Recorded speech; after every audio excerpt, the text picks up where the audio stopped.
بسم اللہ الرحمن الرحیم۔ معصوم فرماتے ہر شب جمعہ ہزارہ گنہگار وادی برہوت سے آزاد ہو جاتے ہیں۔ معصوم فرماتے ہیں مومن جب شب جمعہ آئے تو زیادہ سے زیادہ اپنے مرحومین کو یاد کیا کرو۔ ایک روایت میں آئے فرمایا جن کے والدین مرحوم ہو گئے، فرمایا ہر شب جمعہ تمہاری بوڑھی ماں تمہارے در پہ آتی ہے، تمہارا بوڑھا باپ تمہارے گھر پہ آتا ہے اور کیا سوال کرنے آتی ہے، میرے لال مجھے کوئی خیرات دو، مجھے کوئی ثواب دو۔ معصوم فرماتے ہیں یہ غافل انسان پوری رات سوتا رہتا ہے، یہ کھڑی رہتی ہے یہاں تک کہ صبح ہو جاتی ہے۔ ملائک کہتے ہیں اب جانے کا وقت ہے، کہتی ہے نہیں اب اٹھے گا نماز پہ مجھے کچھ نہ کچھ تو خیرات دے گا، لیکن فرماتے سورج نکل جاتا ہے، یہ غفلت کی نیند میں سوتا رہتا ہے۔ یہ بوڑھی ماں اور مرحوم روتا ہوا جاتا ہے اور کہتی ہے کہ میرے لال اگر تو آج مجھے کچھ دیتا تو میں بھی تمہارے لیے دعا کرتی۔ فرمایا والدین وہ واحد وجود ہے پروردگار عالم نے جو بنایا ہے، مرنے کے بعد بھی ماں کی دعا بیٹے کے ہمیں قبول ہوتی ہے۔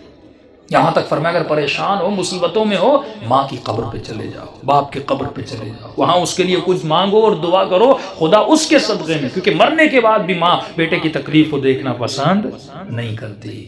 تو تصور کرو اس دنیا میں جس کو اللہ نے ماں بنایا وہ ہماری تکلیفوں کو برداشت نہیں کرتی، اور مولا علی فرماتے ہیں کہ میں تمہارے باپ سے بھی زیادہ تم سے محبت کرتا ہوں۔ جناب سیدہ فرماتی ہیں ہم تمہاری ماؤں سے زیادہ تم سے محبت کرتے ہیں۔ امام رضا فرماتا ہے مومن اگر امام سمجھ کے ہم سے باتیں نہیں کر سکتا تو باپ سمجھ کے باتیں کر، باپ سمجھ کے نہیں کر سکتا، بھائی سمجھ کے باتیں کر، بھائی سمجھ کے بات نہیں کر سکتا، یہاں تک فرمایا دوست سمجھ کے باتیں کر، کبھی ہم سے ناراض نہ ہوا کر۔ ایک مولا کا چاہنے والا گنہگار تھا، ساتھ امام کا زمانہ تھا، گلی پتلی سی تھی اور شراب کی اس میں عادت تھی، ہاتھ میں شراب تھا اور آگے بڑھ رہا تھا، سامنے امام کو آتے ہوئے دیکھا، شرمندہ ہوا کہ مولا کو کیسے میں فیض کروں گا۔ اس نے فوراً اپنا چہرہ دیوار کی طرف کر دیا تاکہ مولا گزر جائے اور مجھے نہ دیکھیں۔ امام جیسے آئے اس کے قریب آئے، اس کی پیٹھ پہ ہاتھ لگایا، کہا کہ اپنا منہ کیوں پھیرا ہے؟ فوراً اس نے چہرہ امام کا مولا میں نے دیکھا نہیں، بہانہ بنایا۔ تو امام نے کہا ہاتھ میں کیا ہے؟ جھوٹ بولتا مولا سے؟ جس نے کہا کیسے بتاؤں ہاتھ میں شراب؟ اس نے جھوٹ بولا کہ مولا میرے ہاتھ میں شراب ہے، میرے ہاتھ میں دودھ ہے۔ تو امام نے کہا اگر دودھ ہے تو تھوڑا ہمیں بھی پلا، ہم بھی پینا چاہتے ہیں۔ اب کہتا ہے میرے ہاتھ کانپ رہے تھے، تھا تو شراب اس برتن میں، کروں تو کیا کروں؟ کہتا ہے جیسے میں نے اس برتن سے اس شراب کو اتارا تو وہ دودھ میں بدل گیا۔ امام نے ایک جملہ کہہ کر آگے ہو کر گزر گئے، فرمایا تو میرا چاہنے والا ہے، ایسا رہو جیسا ہمیں پسند ہے۔ دوسری بات امام نے کہا خبردار کتنے بھی گنہگار کیوں نہ ہو جاؤ لیکن کبھی بھی ہم اہل بیت سے پیٹ نہ دیا کرو۔ یہ شیطانی وسوسہ ہوتا ہے، میں نے گناہ کیا، میں نے خطائیں کی، میں اتنے گنہگار ہوں، میں کیسے سجدہ کروں، میں کیسے نماز پڑھوں، میں کیسے علی سے گفتگو کروں، میں کیسے امام زمانہ سے باتیں کروں۔